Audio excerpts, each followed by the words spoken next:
guys, welcome back to Room 237. I'm back with another review. So my last video was of the 1978 cult classic exploitation video nasty, I Spit on Your Grave. So I'm going to continue along with the 2010 remake, I Spit on Your Grave. Now this is actually the first one I saw. I saw this long before I saw the original.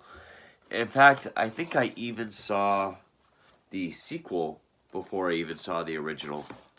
I didn't even know this was a remake, similar to Hills Have Eyes. First time I saw Hills Have Eyes, I didn't know it was a remake.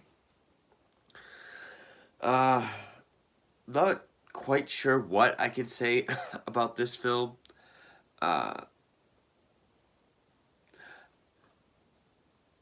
What that hasn't been said already. I mean, it was directed by Stephen R.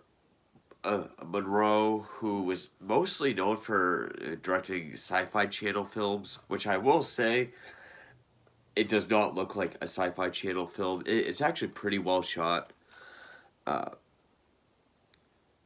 original writer-director, Amir Zarchi, served as an executive producer, and actually the writer, Stuart Morse, he based it off Zarchi's screenplay, which is very evident because this is one of those remakes that is very, very close. I mean, the scenarios, the characters, a lot of the dialogue is very much the same, but they do take a very different approach to it. As far as why these guys go after definitely her modes and methods of the revenge, which I will say the revenge is more satisfying in this than the original. But the original, other than maybe the ones at the end, and maybe even a little bit of Matthew's revenge, so I guess really the only realistic one would be Johnny's, but it does fit more like the realism of the film. Here, the rape scenes are very gritty, realistic. It does linger for quite a while. But then when you get to the death scenes in the revenge, they almost cross over into like Saw territory.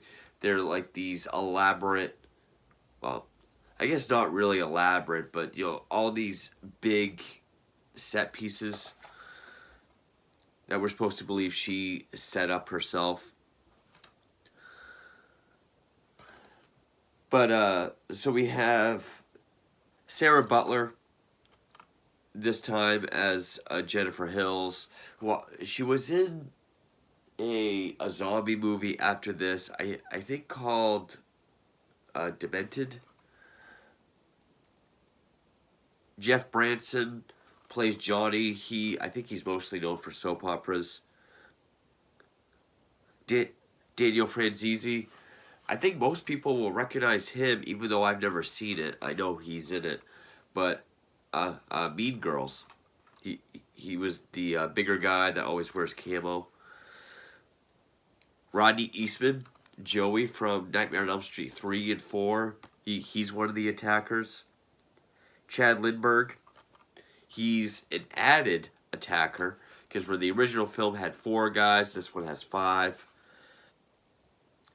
And Andrew Howard plays Matthew, and Tracy Walter has a supporting role. Tracy Walter is one of the great character actors that's been in a ton of movies. He was Bob the Goon, Batman '89. He had a bit role in Silence of the Lambs. He's in this as the sheriff's friend. I will say Andrew, it's the actor's name. Matthew is more of a sympathetic character in this one, because the character of Matthew is supposed to be special needs. He's supposed to have some sort of mental disability. In this, though, he's just kind of like an awkward dork. Kind of like a whiny, nerdy, kind of awkward guy. Whereas in this, he stutters. He has all these tics. You get he does have some sort of disability. And I thought the actor Andrew Howard did do a good job with that. The acting is all around better in this film rather than the original.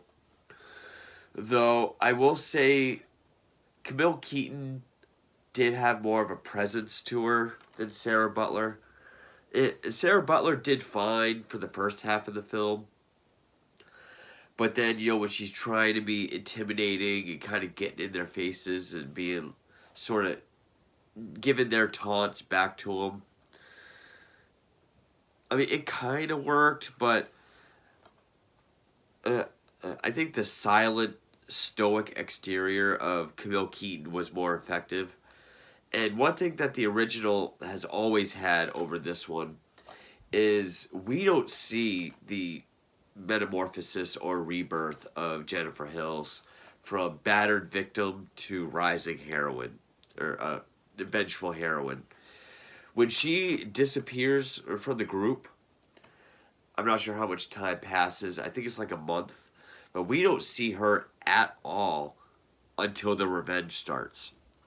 So we don't really know kind of what she went through, where she went. We don't see her kind of put herself back together, which really could have made the revenge all the more worth it. I mean, it's already 108 minutes, so they could have used some of that extra time to dedicate towards that. Instead, we're really focusing on the group of attackers sort of just looking for a good portion of the film. And I would actually say this one is slower paced than the original. I know that sounds weird, but I always thought this was a more slower paced film. And granted, it's shot well. It does look really good. It was shot in Louisiana. It has more of a swampy type vibe to it, but it has this real somber, overcast, gray tone throughout the whole film.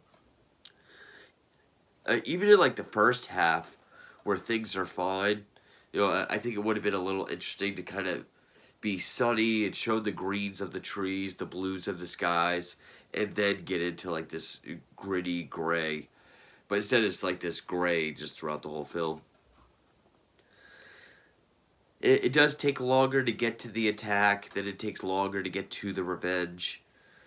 Uh, a lot of the plot points are exactly the same.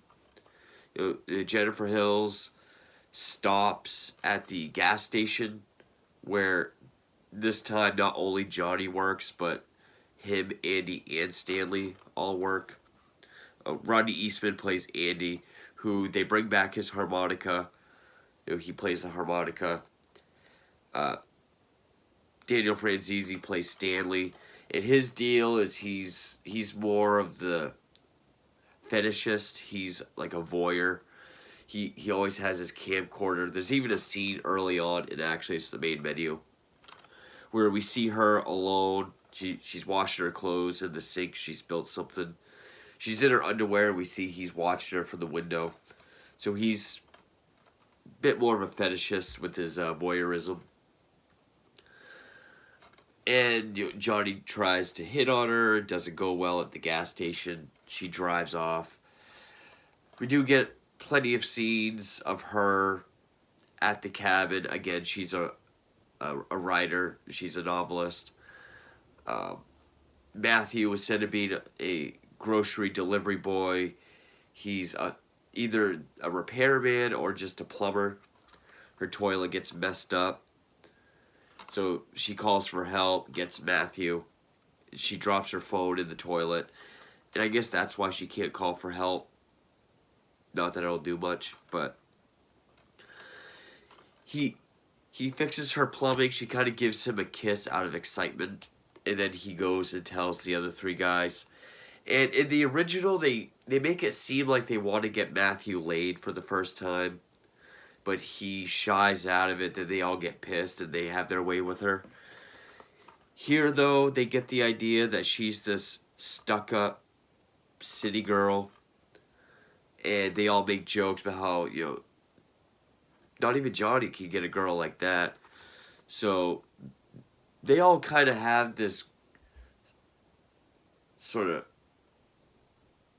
was that what I don't want to say vendetta, but I guess Johnny feels slighted, and they get the idea that she's too good for them, so they go to make an example out of her, or they go to have their way with her. And the order of attacks is a bit different. I mean, Matthew goes first. We don't see all of the of individual rapes in this film like we did the original. We see Matthew, then we see the sheriff, which the added guy is a sheriff. And then, we kind of see the other guys kind of getting ready for their turn, and then it just does this, like, boom, cut to black, and then we open back up when everything's over. But, I mean, it's a lengthy sequence like it was in the original. I'm not quite sure how long it was, but, it starts off with them taunting her, like in the original. Andy reads some of her writing, kind of makes fun of it. They go through her clothes. They try to... And there's some stuff that's different. I mean, they try to force her to drink. Johnny takes out his pistol. He simulates oral sex with her with the pistol. That's new.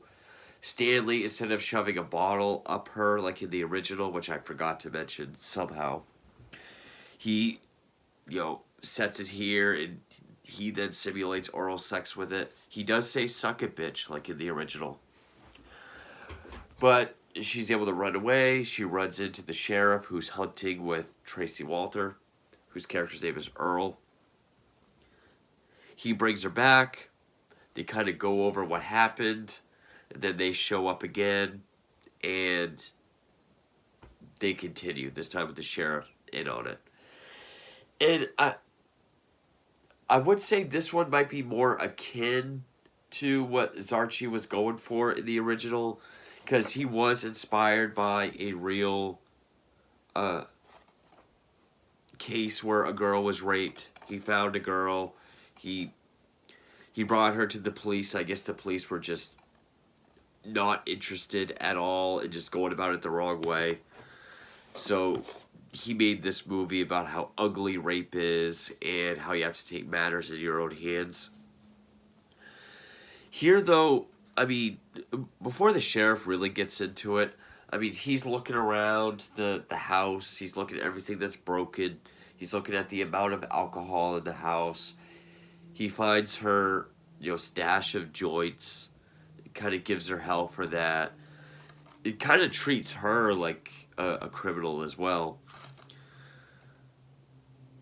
But, then right after that, which, again, could have been more akin to what Zarchi was going for. But then it goes right into they come back, now he's in on it. And unlike the original where Johnny was the guy with the family, the wife and kids, here it's the sheriff. And I always thought they could have kept Johnny as the family guy and the sheriff as the sheriff, just to show, more of how you got to be aware of everyone. Anyone could be capable of these horrific things. Could have made it a little bit more disturbing having an upstanding, normal a citizen and a sheriff. But they're not really going for the kind of normal-ish guys like in the original. Like, they're all country boys in this one. Not really sure what that says, but, I mean... Well, I guess they kind of were in the original as well. It's just very different. But, not that means anything, but... just think it would have added more layers of it being disturbing if you made more than one character be kind of compartmentalized. And even during the attack, when Matthew is raping her, the sheriff's daughter calls him. So he's like, "Hi, Angel. You know, tell your mama that I'm gonna be late." And he's just standing in the next room. Some of the attack is shown through Stanley's camcorder, which always adds a little bit of realism. I mean, it doesn't look like found footage, but it looks like a real movie, just shown with some camcorder filters, but still. It, but some of the angles they go for are kind of very natural feeling, which does add to the realism as well. And yeah, it definitely feels like Matthew is more like he doesn't know what he's doing, like he is coaxed into it a bit more. And yeah, then she runs outside, they catch up to her. Sheriff uh, is the next to go. Oh, and also they keep calling her show horse and making her like show her teeth and kind of treating her like an animal, like a show horse. And then we just, after that, she walks to a bridge. You can tell she's just vacant and traumatized. Walks to a bridge, falls off. She doesn't come back up. They don't know where she went. And then we just get these long scenes of them day after day, hour after hour, just looking for her. And I do think this movie could have benefited if it had some of the stuff from this movie where we see her put herself back together and really kind of overcome it, but now seek revenge. I think it would have been a better arc for the character. Probably would have been more empowering as well, but also would have made the revenge a bit more sweeter. The the revenge in this one is also more symbolic than in the original. Like, she still does the noose and the choking with Matthew. She doesn't seduce or have sex with him, but oh, there's like this rundown cabin where I guess is where she's been staying. I don't know because it doesn't tell us. But she knocks him out at the cabin because he feels bad, so he's just been hiding out there. There is a scene of him sitting in a trolling boat, which may be a reference to the original. It's the only scene with a boat. Which I'm actually glad they didn't have the boat scenes in this because I thought those were the more kind of, alright, I get it, let's move on in this film. But, chokes Matthew, drags him off screen. She does toy with the guys more in this one. Like, with Johnny, he's trying to watch TV at night, keeps getting knocks on the door, and there's dead birds on his doorstep every time he goes, which was something they were doing to her. And then she leaves one of her flip-flops, so he knows it's her. Stanley comes running up to the guy saying that the tape is gone. Someone stole his camera and the tape with the attack on it, which we're supposed to believe was smashed by the sheriff, but then he says, no, I'll switch to the tape. He grabbed the blank one. I kept the real one. And the tape is sent to the sheriff's house, to the sheriff's family. But they couldn't get it to play, so lucky for him, they don't get to see it. So, and the sheriff is more the antagonist or leader of the group in this one. I mean, Johnny is when it comes to the four friends, but the sheriff is really overseeing everything. There's even a scene where he slaps Johnny. He tells him something. He says something back and he just goes up and slaps him. So they all kind of cower to the sheriff. And I think Chad Lindbergh did do a good job as the sheriff. I mean, there's things he does with his face, like he gives this very sinister look. And aside from the rape scenes, one of the more disturbing or kind of just really, I guess, a bummer scenes is he gets a call from Earl, because I guess Earl's the one that rents out the cabin. And he says that, oh, this woman called looking for Miss Hills. No one's seen her. Uh, you know, you might have been the last one to see her. Because he does bring Earl the keys, saying he had to have her leave because of all the alcohol and marijuana. It kind of makes it look like she up and left. So when he's like, you might have been the last one to see her, do you want to call her back? But then they have, plans to go hunting the next day. And it really is a bummer scene because Tracy Walters sits down and the sheriff tells him this story. He's like, hey, you remember that time you and my old man chased that buck? You chased him up the hill or whatever, and then you caught him. Tracy Walter gets all happy, and he's like, those were the good old days. Sheriff gives him like a bottle of nice whiskey. He's like, wow, that's fancy. He's like, go ahead and enjoy it. He's like, usually you only get this at baptisms and weddings. And then the sheriff's like, and funerals, and shoots him. And then he goes up to him, and looks right, and he says, loose ends, Earl, and shoots him right in the face. And the reason why it's a bummer is because, you get the idea these two guys are close friends. And he was friends with the sheriff's dad for years. And not only does he shoot him just to save his own ass, but he shoots him and he lives. So he has to watch and anticipate as his friend comes up to him, puts the shotgun to his face, and pretty much tell him, you're just a loose end. Which just adds another layer of evil to the sheriff. But, as for the symbolic death scenes, I mean, Stanley, who's the voyeur, he gets caught in a bear trap and knocked out. And, his head's like duct taped to a tree so he can't move it. Hands are tied behind the tree, and she takes fish hooks in his eyelids, ties the string behind the tree so he can't blink. And she's got the camera on him the whole time. And then she smears fish guts in his eyes. Because he does say early on, when they're attacking her and Andy's sticking her head in a puddle, talks about getting bait in your eyes and how it stings. And then, the crows come in, they peck his eyes out, which, yes, it's CGI. It hasn't aged very well, but it's still a cool idea for a death.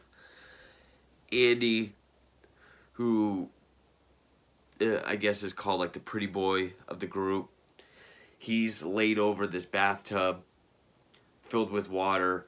She dumps some lye in it, which we do see lye in the shed in the beginning of the film, kind of foreshadowing. Which first she holds his head underwater a few times like he did her, and then, tells him the whole suck it bitch thing. But then she dumps the lye in, removes one of the boards so that he can't lay down or else he's going to go face first into it. So he's got to hold himself up as long as he can. And, he goes down, and which is actually that scene. I mean, there's all this orange coming out of his mouth, so I'm guessing it's like his tongue and his teeth is all burnt off. And he keeps going down. He gets more burnt every time he comes up. Again, that's more of one of the more frightening deaths. I mean, Stanley's is pretty painful, I would imagine.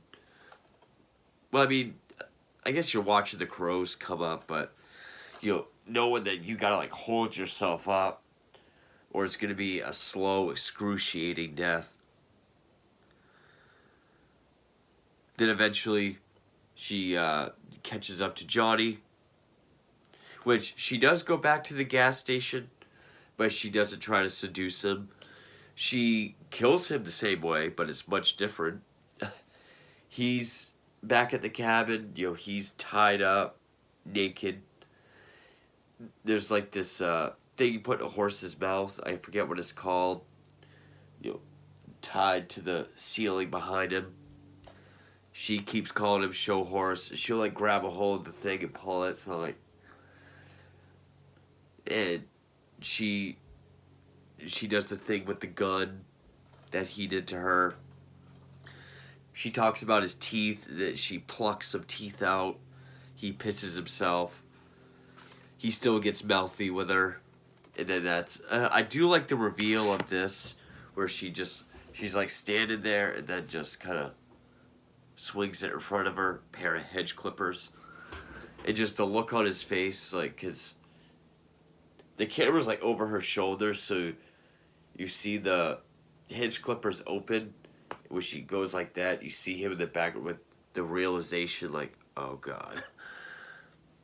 And yeah, she snips it off, shoves it in his mouth, and then just, like the original, walks into the next room. Only we do keep cutting back to him bleeding out and screaming. But we do hold on her for a while, just listening to him die.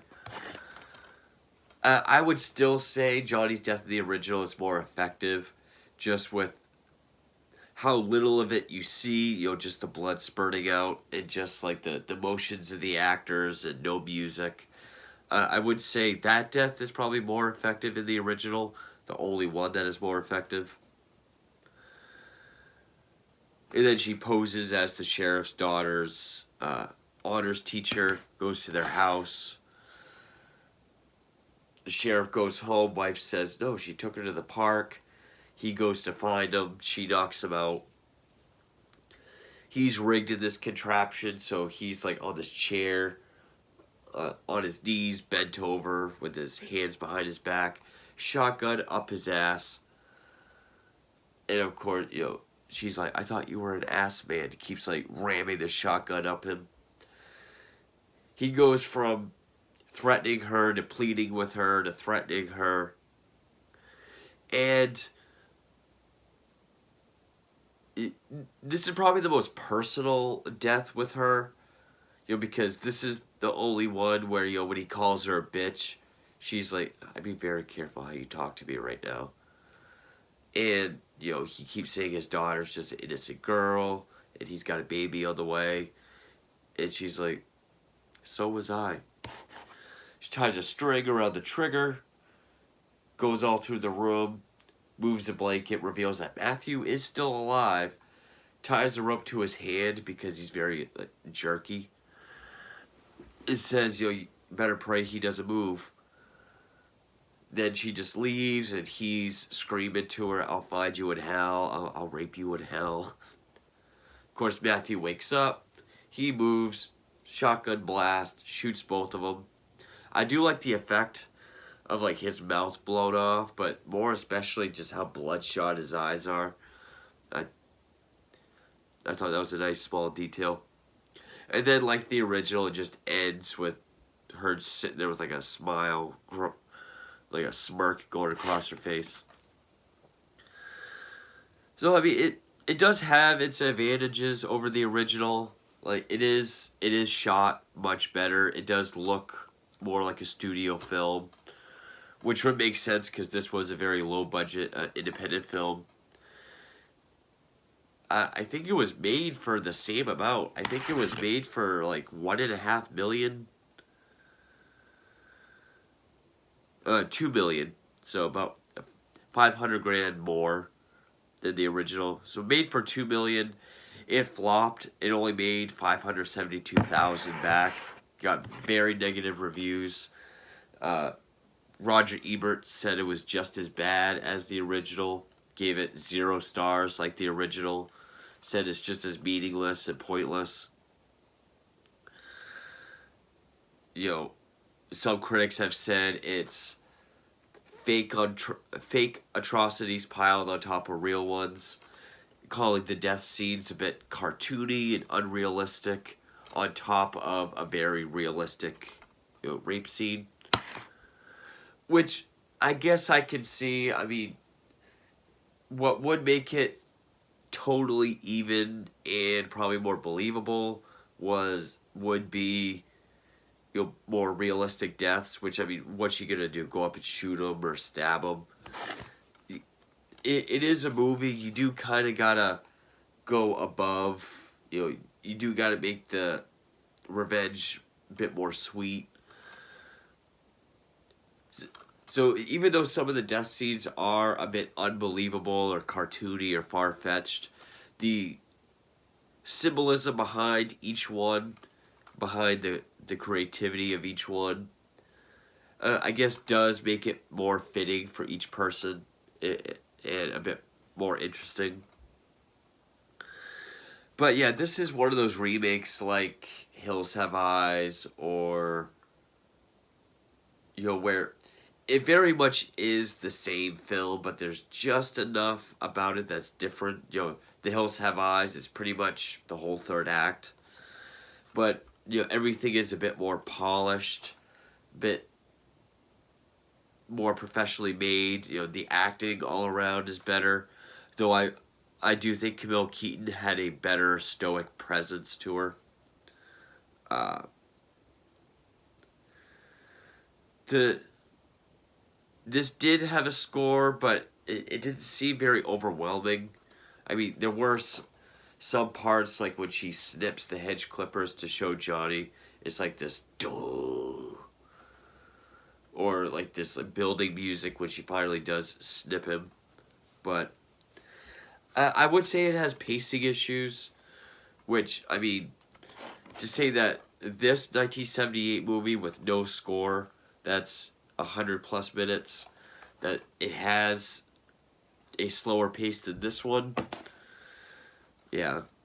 I just always thought it did, but this really is one of those movies that you really only would watch it just to see, you know, controversial stuff. There really isn't much to it other than that.